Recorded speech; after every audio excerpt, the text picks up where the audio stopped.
Welcome back to the FNZ 90+3 podcast, where three football supporters take a look into the dressing room, chatting to former professional footballers about their experiences on and off the pitch. I'm your host, Ashley Simons. We're always looking for fans to get involved with the channel and help push our content into different corners of the globe. Last time I checked, our channel had been watched in 28 countries. Send us a message if you're on social media and just let us know, or send us an email of where you're watching from. Send it to fnzfootball@gmail.com and just let us know where you are. Be interesting to find out. Tonight, once again, we are joined by Tux and Bex. Boys, how are we doing? Yeah, good, mate. Yourself? Yeah, not too bad. Bex, how you doing there, mate? Yeah, good, mate. Good. I noticed that you got the Milan shirt on again, and I just wanted to ask you a quick question tonight, boys. Best free kick taker of all time? James Ward-Prowse. AC Milan, look, have had the likes of Ronaldinho, Beckham. Who else? Kaka could probably take one, couldn't he? All right. I'd personally say Beckham, to be honest. Juninho at Lyon was quite good back in the day. He was a good player, wasn't he? Ronaldinho, obviously. They'd probably be my top three, I think. Messi's up there. Messi's up there as well. Messi, obviously. And Ronaldo, actually. No, you say it. No. You're talking about some of the best players. You've got to mention the GOAT as well, remember? So, look, let's get into tonight's show. Tonight, we're joined by a former player turned manager. During his playing career, he featured for the likes of Leeds United, Coventry and Southampton. As a manager, he not only guided 4 teams to promotion, but also managed in the Premier League. It's Micky Adams. Micky, welcome to the show, mate. How are you doing tonight? Yes, I'm very good, thank you. Good to have you, mate. Talking free kicks, Matthew Le Tissier. Come on. Matt Le Tissier. You played with him, didn't you? Very true, that, yeah. What a player. What a player. I mean, when he was taking penalties, he used to walk back and say, which square on the net do you want me to hit? That's how good he was. Bloody hell. See, we talk about different parallels now. We'd never even get to that. Matt Le Tissier, what a player he was. Look, as you're new to the show, Micky, you won't be familiar with the format, so let me just set the scene for you. Just imagine you're in a pub and you've had one too many beers and you need one of us to buy you a pint. So you come over and you start chatting to us. Just tell us everything you can about your time in football, yeah? Yeah, I think I should have had a drink then before I come on. Don't worry, mate. It's going to be fine. Tux, you normally start with the questions, so I'll pass them over to you. Yeah, so Micky, thanks again for joining us on tonight's episode. So, as our regular listeners will know, we like to start by finding out each guest's childhood memories surrounding football, whether that be watching memorable matches from a team you supported as a boy, or which member of your family took you to games, or where the love of actual football came from. But yeah, the first question I really want to know is, where did that love of football actually begin for you? Playing at school, playing with my mates. Luckily for me, where I lived, we had a pitch directly behind us, so often we were out there until it went dark, and 20 aside, whoever turned up, so that's how it was. So that was really my first love. Funnily enough, I've got a disabled brother who had cerebral palsy. Used to stick him in goal. Not too clever at diving, but hit it directly at him. He could save a few. So just being on the pitch with my brother. Yeah, so was there a team that you supported, or any sort of games that you remember going to as a child, maybe? Yeah, I was a big Sheffield United fan. Obviously didn't work out too well for me as manager there, which was a major disappointment for me. But certainly going to Bramall Lane with my dad and my brother, walking up Shoreham Street to watch the Blades was always was terrific. And also, I think that when in those days, on a Saturday, if Sheffield United first team were away, on the following Saturday, it meant that the reserves were at home as well. So, reserves one week, first team the next. Yeah, so you obviously mentioned there that you were manager of Sheffield United, the club that you supported as a boy. And most of our listeners will remember you fondly as a football manager, predominantly at Leicester and many others, which the boys will come on to later. But take me through your playing days, starting out at Sheffield United and coming through the ranks at Gillingham in particular. Yeah, I mean, I was at Sheffield United from 12 years old. Originally, Sheffield Wednesday wanted to sign me, funnily enough, but I was a big Blades fan. I remember going to Sheffield Wednesday. They made a big play for me at 12 years old. My brother, who couldn't say, said very little basically, just a few odd swear words, and but he was a mad Sheffield United fan. And when Len Ashurst, the Sheffield Wednesday manager, said that they wanted to sign me for Sheffield Wednesday, I just remember him bursting into laughter, because we were Unitedites. So to get that call to join Sheffield United was fantastic. Was there from the ages of 12 till 16. Yeah, so you said that you nearly joined Sheffield Wednesday there. So was it a case of you didn't want to go there purely because you're a Sheffield United fan? Yes, obviously, yeah. Sheffield's a funny city that, in certain areas of the city, you're either a red or you're a blue, and we were from the red side of the city, thankfully. But funnily enough, you talk about the childhood games as well. I've got very limited memory of watching many games, but when I was 11 years old, I remember going to watch Sheffield Wednesday because they were playing Santos, and the great Pelé was playing. That was in 1972. Yeah. A 2:30 kickoff because of the power cuts that were happening and the power crisis that was happening all up and down the country. But and we were also warned at school that if we would be in trouble if we went to the game. But my dad was a mad football fan, supporter, and how many times would you ever get to see Pelé play? So I snuck off school that day. It was a 2:30 kickoff, and watched Santos beat Sheffield Wednesday. It was great. Yeah. So from Gillingham, you went on to represent clubs including Coventry, Leeds, Southampton, and a loan spell at Stoke City. So just take me through your time as a player and what are some of the highlights you fondly remember from some of those clubs you represented along the way.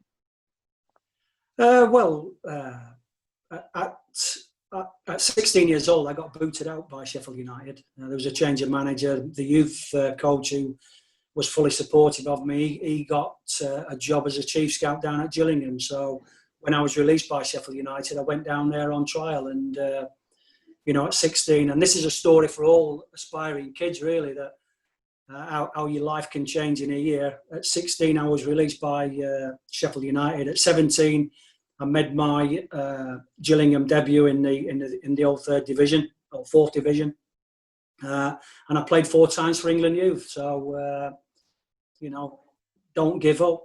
Just follow your dreams, and that's what I did. I had to move away from Sheffield to join Gillingham. And at that time, I was an apprentice with Stevie Bruce, and if you think he's fat now, you should have seen him when he come back for pre-season training. He didn't look too clever. So is there those days when the old pros used to put bin bags and cover themselves from head to toe with bin bags? I'm not really sure it's the fitness guy's role now to be saying, get some bin bags on and come out training. So is there a lot of sort of memories that you could take away from your playing career? I mean, if there were, what were the sort of standout ones for you? I think at Southampton, I discovered Wayne Bridge on a park pitch when he was 11 years old, and I went to see one of my mates' boys play, and there was a little left winger playing on the opposite team, and I managed to speak to his mum and got him into Southampton. So that was a highlight. He's a multi-millionaire now, married a pop star. Yeah. Don't even get a Christmas card. Yeah. But that's a highlight. Non-playing as a player, I suppose playing for in the FA Cup semi-final for Leeds United against Coventry, the team I'd just left. That's how my luck is, by the way. I left in the January. They won the cup in the May.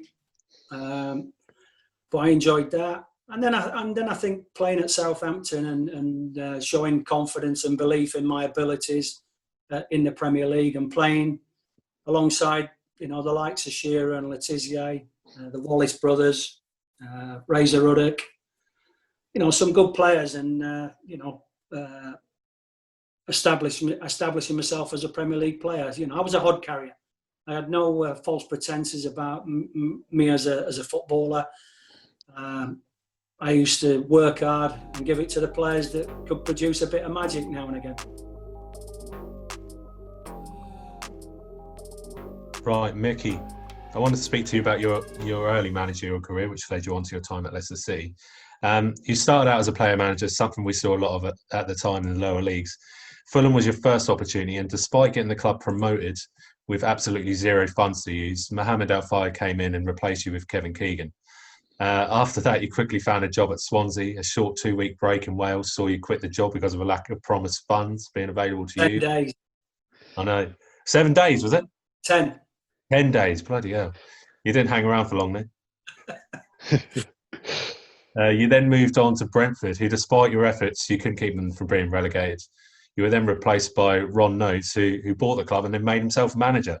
As if all that wasn't crazy enough, you then joined Forest as Dave Bassett's assistant. When he was sacked, you took charge of a single Premier League fixture. So my first question is, did you ever think you would be a Premier League manager as quick as that? No. Blimey, you've gone through my early career there. I'll skip through that, mate.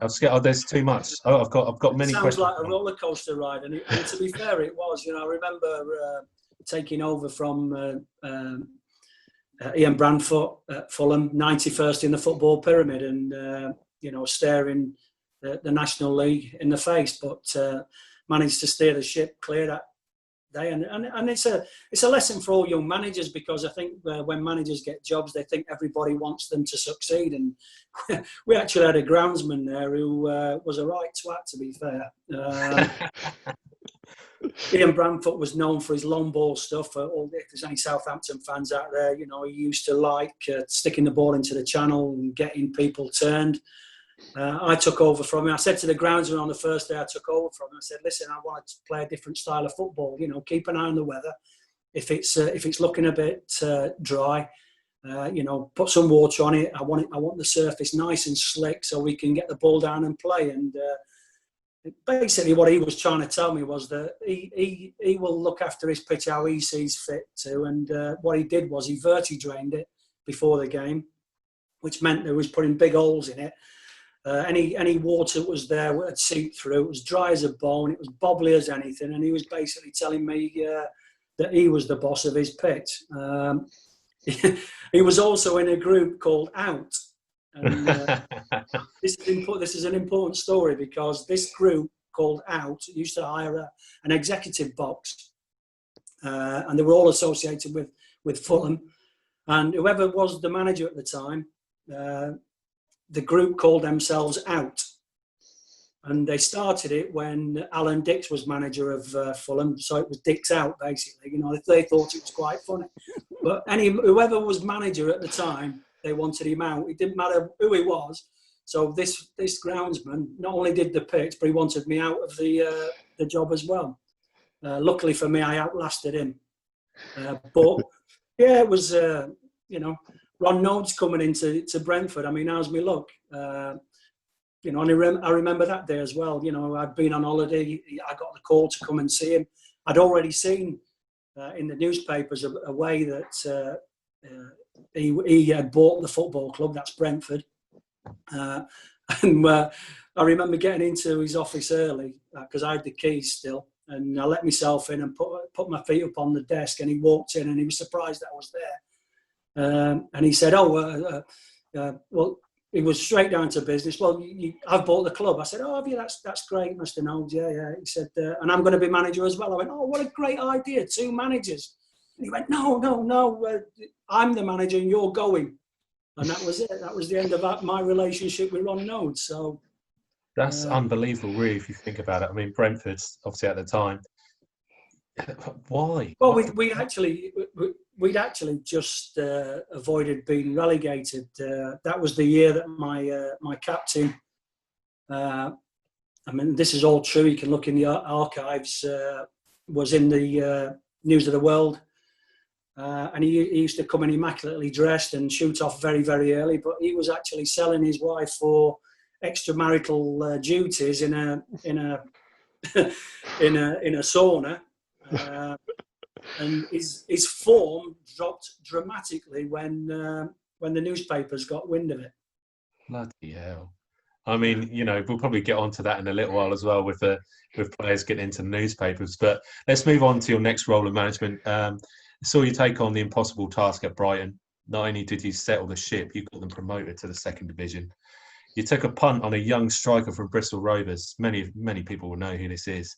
He cost you only 100 grand, and his name was Bobby Zamora. Bobby netted 83 times in 136 games for Brighton. But just tell us about some of your fondest memories at the club. Well, when I first arrived at the club, we were playing at Gillingham. I mean, that's got to be a first. Brighton playing at Gillingham, and for some reason they'd sold their ground, or the owners had sold the ground. Gillingham, they found a home at Gillingham, and I picked up the pieces of that season. We then moved back into Brighton, but we moved into an athletic stadium, which was a bit, disconcerting because we couldn't have any pre-season friendlies there because the athletic season was in full swing. If you went when there was I remember they had a temporary stand on the side, didn't they? Was it green? Well, we couldn't have that until they used to use that for the open golf, and we could never get that until the Open Golf Championship had finished as well. So, which was about a week before the season started. And if you went onto the pitch, while the athletics was going on, there'd be big potholes where the shot put had landed in there and the javelin had landed, and it wasn't good. And we changed in porter cabins. And I used to say to the players that it's a shithole, but it's our shithole. And we got to get used to it. And I remember I used to, in the opposition changing room, they used to have mirrors up. I used to take the mirrors down because that always annoys footballers if they can't look at themselves. And the floor was like a concrete floor, and I used to get the groundsmen to wet the floor so that when they took their trainers off and put their socks and they'd have wet feet. So just little things like that made it really nasty and horrible for the opposition. And the best times obviously were the night games because you couldn't see any supporters, or you could just hear them, and you didn't have to look round the stadium. But like I said, we made it home, and I had tremendous backing there from Dick Knight, the chairman, in my first spell, and we managed to acquire a young Bobby Zamora. And there's lots of stories of how we did it, but the truth is that I remember ringing Ian Holloway up and asking if he'd got any big centre forwards that he could loan us. And he said, we've got one lad who's been at Bath City and he scored a few goals, but he didn't really fancy him. And I said to him, well, how much is he on? He said, 140 quid a week. I said, right, perfect, send him up. And he came from Bristol. And I remember the first training session, he turned up, he was, no meat on him, 6'3", gangly. I thought, well, here we go. We'll give him a go. And what clinched it was he got a hat trick. I think he scored 4 goals at Chester when we beat him 7. And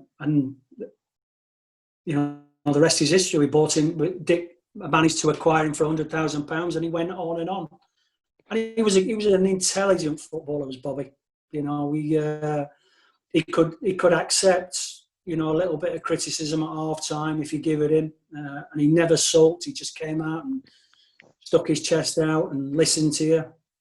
Worked at his game, but what a good goal scorer. And they said he wouldn't score goals on a regular basis. They've always said about him, and he got them in the first division, the second division first. He got them in the championship, and then he went on to the Premier League and scored goals. So he was a quality player. Definitely, 100% agree. I mean, despite being involved in another promotion campaign, you left Brighton to join up with Dave Bassett once again at Leicester. Was there an opportunity on the cards to manage Leicester when you left Brighton, would you say? No, not really, because I got the phone call, and for some reason I got the phone call when we'd been promoted into the first division at Brighton. We were, I think, the top two, and one September day, you know how it happens. There was an awful deluge in Brighton. We had nowhere to train. Brighton, and we're top of the league. We've got nowhere to train, and I just thought, well, I'm just banging my head against a brick wall here. You know, the team's making progression, but the club's standing still. So I decided to take Harry's offer of a assistant manager's job up at Leicester City, and on the proviso that he would step aside eventually, and I would take the job. Yeah, I mean, obviously, if you're managing a side and you know you're doing everything on the pitch, and I'm not saying you didn't get the support you needed at Brighton, but it would have been nice to have had investments elsewhere so that you could have been able to train at least. Yeah, listen, it wasn't anybody's fault at the club. You know, it was just circumstances. They've got a magnificent chairman now in Tony Bloom, who was on the scene at that time, but not as wealthy as he is now. Yeah. But the facilities just weren't there, you know. And I remember if we were ever going to sign players, the one place we didn't take them was to the training ground. We didn't take them down to the Withdean Stadium. We used to take them to the Grand Hotel in Brighton and snooze them. For the next few weeks. Yeah. So, but it was nobody's fault. It was just circumstances. Any hindsight, should I have stayed? Well, hindsight's a wonderful thing, isn't it? But you know, I was at Leicester City, assistant manager in the Premier League with a team that wasn't very good.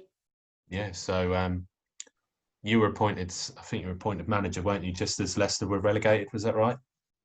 Yeah, I got 4 games.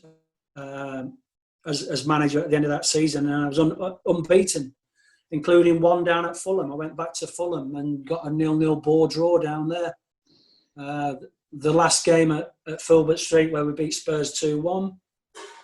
So, you know, I had a real thirst for getting back there. And I think looking back at my career, that was probably the one thing that I should have done better, is just calm myself down a bit. I was in a hurry to get from A to B. But having said that, at 40 years old, after promotion from the Championship into the Premier League, I was a Premiership manager at 40. Yeah, so that's what I'm getting onto now. So obviously Leicester were relegated to what's now known as the Championship, but you were given the hot seat, despite Leicester going into receivership over £30 million worth of debt and being banned from the transfer market. You were still able to steer the club back to the Premier League. Fantastic achievement at any level. You were in charge for the club's first game at the Walker Stadium, now known as the King Power Stadium, obviously. What was the secret to your early success at Leicester?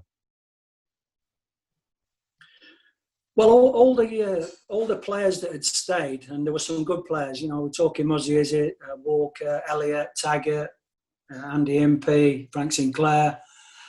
They'd all had Premiership experience and were established Premiership players, really. But at the end of that season, when we'd been relegated, I told them all that they were all free to go. And, you know, Leicester had a fire sale because we needed to reduce the wage bill. So I think I brought in something like £15 million and spent nothing, cleared millions of pounds off the wage bill. But coming back into pre-season, there was still a decent core of players there. Callum Davidson as well. And how I got them on side was I said to them, listen, you've all had opportunities to have left and nobody wants you. So are you going to get back into the Premier League? You know, you're going to sulk and, you know, just let your careers drift away? Or are we all going to have a go this season and achieve promotion? In that season, in the Championship, whilst we were doing well, like you said, we went into administration. We took a deferral on wages, 50%. And the only way we could ever get that money back, whether this was a motivating factor as well, was that we had to get promoted. So I take a little bit of credit, but I think they're all money grabbers. It's funny you say that because there's a lot of teams that have been in that position, but very little does it ever pay off. I mean, Leicester were probably in one of the most unique positions going into administration that season. And like you say, was it a motivator? It could have easily been one of those things that deactivates their style of play or just makes them not want to play for the club. I mean, that makes it even more special that you got them back into the Premier League. Wouldn't you agree? Yeah, listen, when you see I always say that there's too much emphasis placed on managers, and there still is. I think that we've heard it said many times before. Players win games of football, managers lose them. It's always their fault. But I have to take a little bit of credit because not only was I at the forefront of the team, but when we went into administration, I was there behind the scenes keeping everybody going, including the office staff down at the Walker Stadium as well. So it was difficult times. Signed 2 players that year, I think, Nicky Summerby and Billy McKinley, who was playing for no money at the beginning. Wanted to show that he was worthy of a contract and played for nothing for about the first 3 months. So that says a lot about him. But through it all and through all the adversity, we were fit, we were organised. And yeah, I'll take a little bit of credit, but ultimately it's always down to players. Yeah. I mean, despite your best efforts, the club were relegated from the Premier League once again. You remained at the helm, but the club had some considerable off-field issues, mainly to do with players being up to no good. You had some huge names at the club at the time, but you decided to part company with the Foxes. What were the defining reasons, would you say, at the time? Lots of defining things. I mean, I'd gone through about 3 seasons where I hardly lost a game of football. Very much like Chrissy Wilder's just done. So at Brighton, a promotion, top of the league, left to go to Leicester. Then when I got the manager's job, won games of football, got promoted. Then when we were in the Premier League, as you said, players getting up to no good. We went to La Manga. I had 10 arrested. That's some trip. I mean, the police done well that night, didn't they? I don't think anybody's ever beaten that record either. But relegation, and then not really getting a break, because that team that got relegated from the Premier League, I think we lost 75% of them to other Premier League clubs. And so my summer that year was spent trying to pull together a group of players to compete in the Championship. And ultimately, I think I was tired and too emotional. And Harry Bassett, who was my mentor at the time, said to me, just take a couple of weeks off. But it didn't fit with me, and I decided to step down and take a breather. After your time at Leicester, you moved on to Coventry, which, I've looked into your spell at Coventry. You came in, saved them from relegation. The following season, you had a tremendous year, finished 8th, just outside the playoffs. Gary McSheffrey was an absolute star for you that season. And then coming into the following season, Gary McSheffrey sold for $4 million, not really given the funds to really mount a charge, and you end up leaving in the next winter transfer window. So talk us through what happened there, because the board seemed to be, the way they described your departure was making a tough decision and wanting to get into the Premier League, but then at the start of the season they're selling your star player. So what's going on there? Well, you're talking about relationships as well in the boardroom, and manager chairman relationships, and I just didn't have one, full stop there. Mike McGinnity was the chairman that hired me. Jeffrey Robinson then took over from me after Mike went ill. Saved them from relegation, finished 8th with a good side, sold James Scholecroft. I had a row with the chairman about that, because they'd accepted a bid of $250,000 for James from Crystal Palace. And I said, if you sell him for $250,000, you're going to look for a new manager, because he's worth more than that. If we get $500,000 for him, then I can see why that's a decent bit of business, because we got him for free. Dennis Wise got the Leeds United manager's job. Gary McSheffrey went to Birmingham. And you know what? And I've done exactly the same as you, Bex. I've had a look through my record at Coventry. I had one bad spell, 1 month of football, 4 weeks of football, where results didn't go well. And instead of a manager being backed and said, "Listen, come on, we know what you're capable of doing," they just decided to sack me. And that was because of my relationship with the chairman at the time. I just didn't have one. He was an MP. Called me down to the Houses of Parliament once, tell me, he's been told he should sack me. So I said, "Well, sack me then." It was just a plum. It says it all. He was listening to so-called football fans who said they should sack me. One of them was Richard Keys, by the way. And I said to Jeffrey Roman, I said, who's Richard Keys? He said, Richard Keys has said I should sack you. I said, who's Richard Keys? And he went, well, he's on the television. I said, I know who he is. How much does he put into the football club per year? And he didn't put anything in. He was just a fan. He got his trust desserts anyway, Mickey, didn't he? So. Well, exactly, and it's people like that, I remember getting sacked, actually. I rang Richard Keys up. I shouldn't have done it. I was pissed in a pub. But I said to him, I bet you're pleased, aren't you? He said, I am pleased, actually. I mean, to be fair to him, he said, yeah, I am pleased today.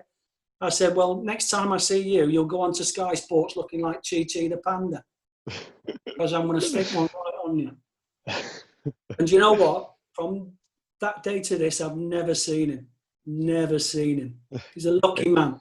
It's gone into hiding. And you could say Coventry haven't, obviously with other things in hand, all the turmoil that's gone on there, they've not really recovered from that 8th place finish since you left, they've now sort of started to really, they're back in the championship now, but they still haven't got the stadium which you moved into at the Ricoh Arena. Still an absolute nightmare. So, yeah, maybe Richard Keys isn't wishing you were out of a job all them years ago now after all that's happened. But so after that, you returned to Brighton, and there's something you alluded to earlier. What sort of happened there? Because you got fond memories to the first period of Brighton. You returned to Brighton, and I've read that you wish you never went back for that second spell. Had something changed at the club, or was it just that time away from the club which really made it difficult for you to come back? Well, I went back because of Dick Knight, who was still the chairman, but little did I know there was a power struggle going on between Dick Knight and the now owner Tony Bloom. So there was only ever going to be one winner. One was a billionaire, one was a millionaire. There was no contest really, but I signed players that I didn't necessarily want. Some older established players at the football club, I took them on, and sometimes that's a danger, but that's always been me. If I think that players are not playing not working hard enough, then I have to let them know. So I took on a few personalities at the club, and unfortunately for myself, lost. And coupled with not getting results, there's only one thing that's going to happen, and that's you're going to get sacked. And I did, and it was probably a right decision. Probably deserved it, but I hope that's not soured my relationship with the supporters of Brighton. I don't think it has.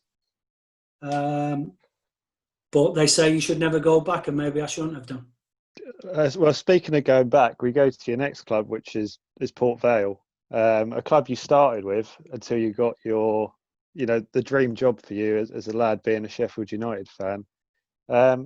So your first spell at Sheffield United, at Port Vale, I believe you beat Sheffield United and Sheffield Wednesday in the League Cup before, I think a few weeks later, putting all your players on the transfer list. Was that the same season? I went to we went to Notts County, and everybody was telling me how good these players were. But we had some decent players, but they weren't showing enough consistency. So I said to them one day, I described them in the newspapers as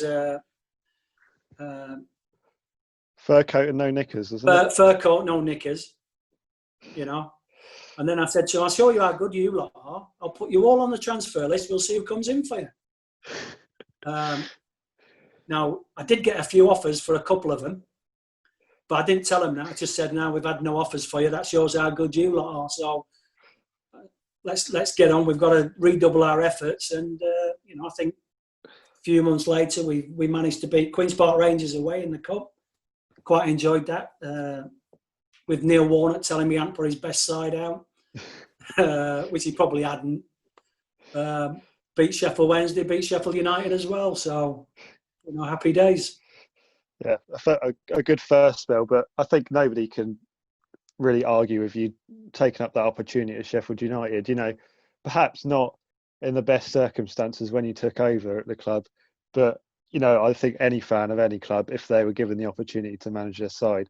So obviously the obvious question there is, what is the hardest part about managing the club you support, the club you love? Obviously, it's a dream job for you, but I guess and unfortunately for you, it did turn into a nightmare. What was the hardest bit for you?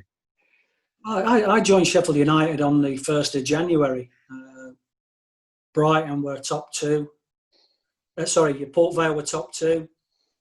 And really, Sheffield United were in free fall. There had a lot of players injured at that time. A lot of older established players. The weather was against us. We couldn't get out into the training ground. A lot of players couldn't train properly. The hardest thing I found was the scrutiny that falls upon you as the manager, but your family as well. I've got a lot of family in Sheffield who are big Sheffield United fans, but not only does it affect you when you lose games of football, but it's the effect it has on them when you lose as well, and you're being criticised. And there used to be a programme on Radio Sheffield called Praise and Grumble, or Grumble and Grumble, I used to call it, because that's all they did, moan about you. But once again, got to win games of football. If you don't win games of football, you've got no chance. And I think I went 16 games without a win. And that's never good. That's never good enough. We're trying to reduce the wage bill as well, which is always difficult during a season. Some players not fancying you. It happens. I was never ever good, I'll be honest. If you look through my career, I think I've had 3 relegations, 4, might even be 4, but 3 of those were when I joined the clubs in January. Yeah. So I was never good at picking up the pieces of a team that was in decline. You always need that time, but I think, you like you said there, Port Vale were in second when you left, and Sheffield United were in free fall. With the benefit of hindsight, which again you said is a wonderful thing, do you wish you'd have stayed with Port Vale if you'd have known that Sheffield United would come down and then potentially come into Sheffield United with a clean slate in a new season, in a new division? Like, I think that's where Chris Wilder's had such a benefit. The years of heartbreak for Sheffield United being in League One, he came in probably not expected to do as well as he did. If you'd have told a Sheffield, well, you can answer it yourself. If you'd have said you'd be fighting for Europe within 5 years of being in League One, you would have probably laughed us out of the room. But is that kind of what you were thinking, that if you could have stayed at Port Vale maybe and not gone to Sheffield United, you maybe could have had another opportunity at Sheffield United? Yeah, but once again, Bex, it's hindsight, isn't it? I think that would have been the ideal scenario. And but in the back of my mind, I'm just thinking, will I ever get this opportunity again? I was linked with the club on many occasions and never got the job. And I'm sat there thinking, well, will this opportunity ever arise again? So it was my club. It's the team that I supported. It was the team I used to go and watch and stand on the terracing on the Cop there. It was the team that my family, or the majority of my family, love. So I took the opportunity, and yeah, looking back at it now and the events of what happened, I should have stayed with Port Vale, got them promoted, and then I'm sure the opportunity would have come again to have managed the club, but it didn't. And you know what? I still maintain I could have kept the job. I think that at the end of the season we had a review. Sheffield United at that time had just got through to the FA Youth Cup final, and Harry Maguire was captain. I'll give Harry Maguire his debut at Sheffield United at 17. So I did a lot of good things there, but basically Harry Maguire and the other youngsters that were in that FA Youth Cup team weren't ready for the rigours of the Championship, and certainly weren't ready to be the mainstays of a side that was going to challenge to get out of the First Division, and that's what the board were demanding. And I said I thought they were wrong and that we should go a different direction. Yeah, we're going to have to start wrapping things up. I'll just wrap up your time with Port Vale, which you did eventually get them promoted to League One against great hardship. Another club, unfortunately, it seemed to be something that followed you around, sort of clubs being in trouble with money, but you still doing a really good job there. You've been out of the game for a few years now. Your last spells with Tranmere and Sligo Rovers. Do you still get the itch to get back into the managerial game, or are you going to leave it to the youngsters and let them get a few more grey hairs? Well, listen, I've got the best of every world at the minute. I mean, I assess Premiership referees, so I get my own back on them now. I travel around the world for an international boarding school with a football academy. And when I say around the world, I mean I've been everywhere. Australia, China, Russia, Nigeria, everywhere. But do I still get the urge? Yes, of course I do. I'm a football man. I sit at home like you fans. I'm a fan now, and I say, well, I think I could do a better job than it. It's easy, isn't it? But the one thing that you learn about it is that I sleep better, I look better. My kids love me. My missus loves me occasionally. The garden's looking great. Why would I want to go back into a job that all it does is just destroy you?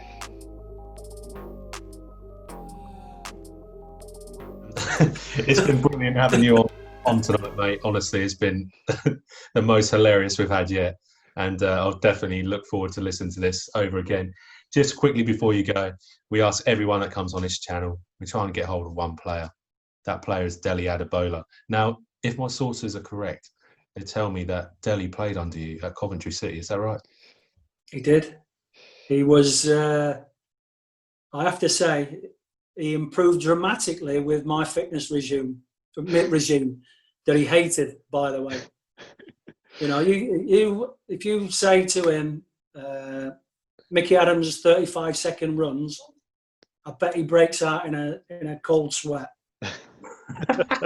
We'll have to remember to bring that up, boys. Them big fat thighs used to, trying to get up and down the pitch, doing the 35-second runs. He wasn't enjoying that experience, but got fitter, got stronger. What a good player, and more importantly, a good man as well.